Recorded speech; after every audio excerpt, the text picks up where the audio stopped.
everyone, Julia here with KidArtLit, and I'm here to talk to you today about whether or not is KidArtLit right for you.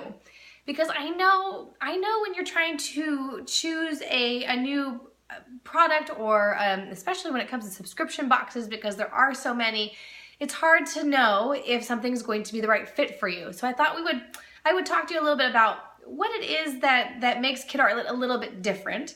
And I know if you're thinking, all right, so you probably I already read with my kids, and I already make art with them, and we already do that together. Do I really need KidArtLit? I mean, do you really need KidArtLit? What do you think? I mean, I'm gonna tell you the answer, because the answer is pretty simple.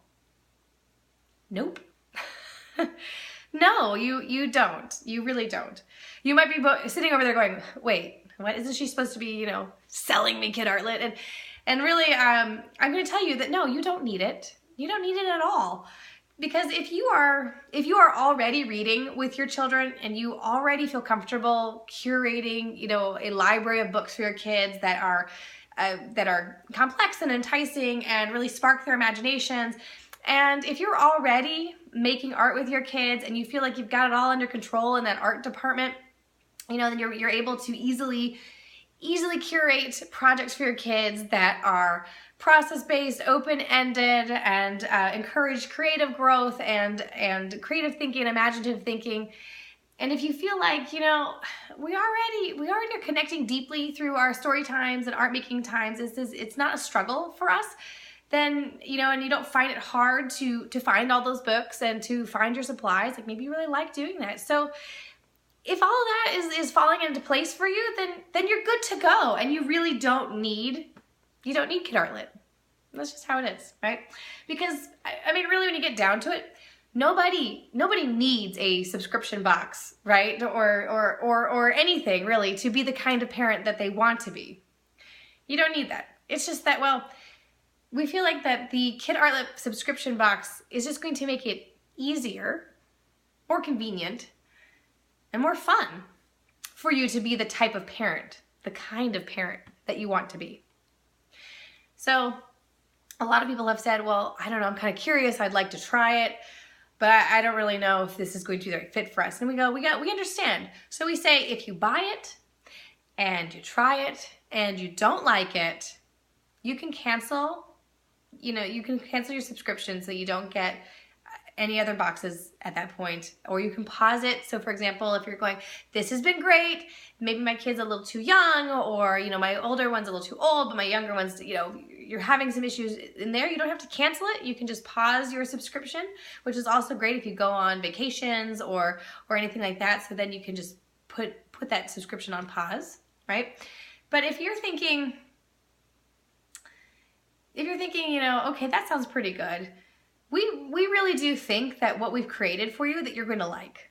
We really do. We think that you're going to like, because we want to make it easy for you, easy for you to do fit story time and art time into your daily routines and your weekly routines with your children.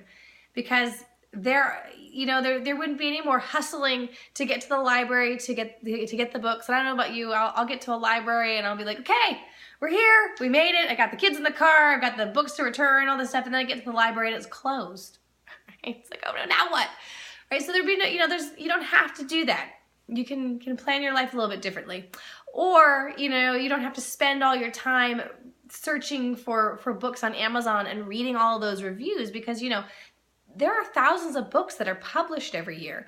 And so I don't know about you, but I don't really have time to sit there and scour all those books to find the perfect one. We'll do it for you, but but you know what I mean? Like we have other things that we want to be able to do with our children, right? So the same goes for the project making side. It's like you could spend hours scouring Pinterest. I mean, I know I've done this, where you sit there for hours and hours and hours trying to find the perfect inspiration, Pinterest, hunting as you're going, find that perfect project. And Only that when you find the project, you get all the supplies, you set it all up, you do it with your kids, and it's literally what we call a hashtag craft fail.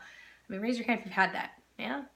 Right. It's just, it didn't go well, right? Your children end up feeling frustrated with the project, or they feel like they're grumpy with the experience, and that's not what you're wanting. That's not why you did it. That's not why you spent all those hours to put all that together.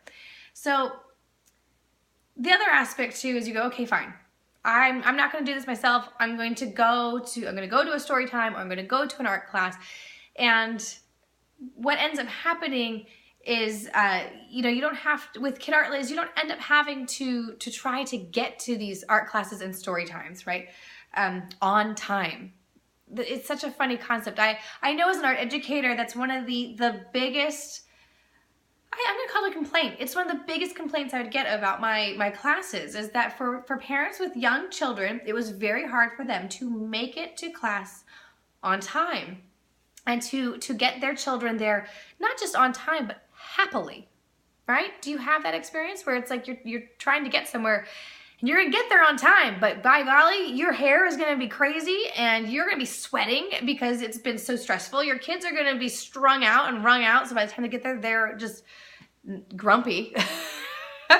Right? So no more fretting over missing a class because you didn't get there on time, and having then to be like, okay, now when do we fit this in again? I missed this class. Can I make this up? What do you mean? There's a makeup fee.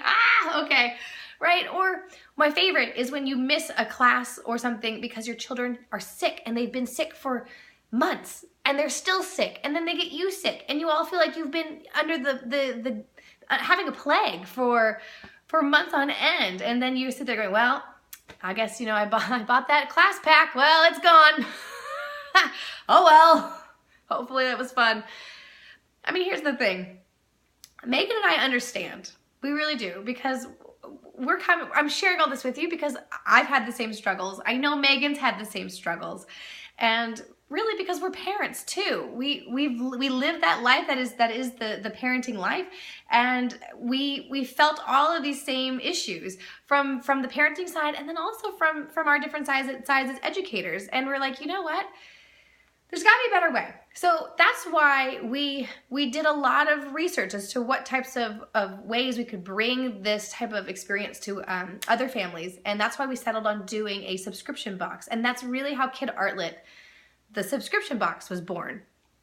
And so we wanted you to be able to do, because the main thing was, we want to be able to do our story times and our creative times when it worked for us, when it works for you, right? When it works for you and your family, because that's what it's all about. It's really about you and how your schedule, how your schedule works and how things shift for you, because it is. When you're a parent, things change all the time. So the part that we also really wanted was that we wanted to create a community, so that you weren't just this solo island out there surrounded by children's art projects and children's books and being like, hey, now what? But we wanted to create a community, and so that's why we hopped onto Instagram.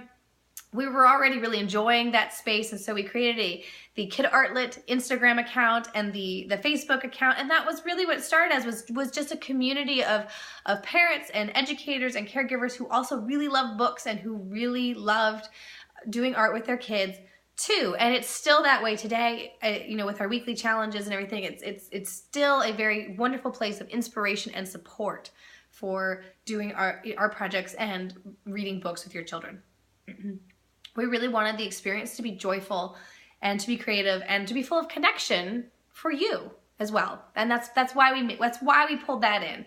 So let's talk about the box for a second, because I know it seems like, okay, well, great. So you have this box. So what's in it? What's in this box? So every month this box will arrive on your doorstep. And I don't know if any of you already get other subscription boxes, but getting mail just, for your children and just for you to experience with your children is always just such a fun experience. But inside every box, we work so hard to expertly curate a hard-backed children's book that's beautifully illustrated and that has a beautiful story to go along with it, that will not only entice your children, but will pique their curiosity, make them want to read that book again and again. And really also, and when I say that, it's going to be a book that we as parents, you won't mind reading it again. It will be one that you will find interesting as well, which we think that's a really good mark of a great children's book. Because if you, the grown-up, really loves it too, then you'll, we know that we've got a good one. So in addition to that book, once you have read that book, we're going to supply you with a series of art projects. So one main art project in there, which is an open-ended art experience. And we're going to tell you that they're all open-ended art experiences. Everything from a ready, set, go project that you do right when you open up the box. So before you even read, it's a project that you can set out for your children and they can just start exploring and building on those concepts. Then there's a little mini session that's in there that's something to do when you're like, we don't have a lot of time, but let's try this out. And then also a bigger project that's part of that whole experience. So that way you get to engage in a very wonderful open-ended, process-oriented project that doesn't have a right or wrong way to do it. So you really are helping to develop your children's creativity and curiosity. So in addition to the book and to the projects, and then we also have something called a mini magazine that we're sending with you. And you might be sitting here going, what's a mini magazine? So really it's our guide, and we kind of take it as a standpoint of we are giving you all this curated content, and then we want to help give you support in how to guide your children through it. And so the mini magazine is your resource as the parent to help make the most of that experience. And we give you a lot of expert advice because it is written by a literacy and creativity expert. And so that way you're getting the guidance that you really were hoping to receive, so to make your story times and art times the best that they can be, and to really give that expertise a spot at your creative table.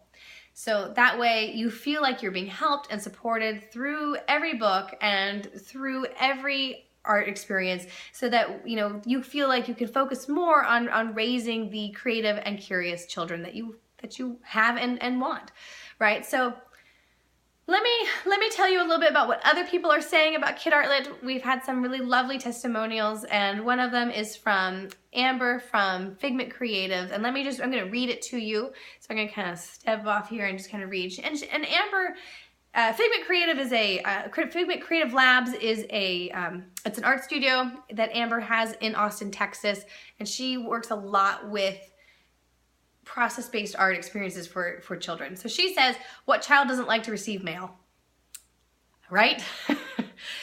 It gives them the opportunity to experience opening up a box and opening themselves up to creative exploration. And what makes KidArtLit different from other subscription boxes is that there's no right or wrong way to do the projects. The process art allows children to use their own creativity instead of just following a list of instructions. And this is how we create creative thinkers and problem solvers. So again, that's from Amber Scardino of Figment Creative Labs. Thank you, Amber, for giving us such a lovely review of our box. We also had Kebby, who is the owner of Studio for Art out in Marin. Kebby has been the owner of Studio for Art for many years. She is a seasoned arts educator, and she has said about our collaboration specifically, knowing Julia Lindstedt and Megan Lingo, I can only say their collaboration on KidArtLit has to be as amazing as they are. So I hope, that's really exciting to hear such wonderful praise such as that. And then we do a lot of live sessions here on KidArtLit to provide you with more resources and more guiding aspects for your curation of libraries in your home, and how to interact with books, and also how to do different projects with your children. And on one of the live sessions when we were sharing about our KidArtLit box, one of our viewers named Vina, she said, a box like this would make it so much easier to create meaningful story times and creative time. Less scouring on Pinterest for ideas, right? We're all about how do you maximize that time and effort. So we would like you to let us help you reclaim your story time and art time with your children. You can go to our website,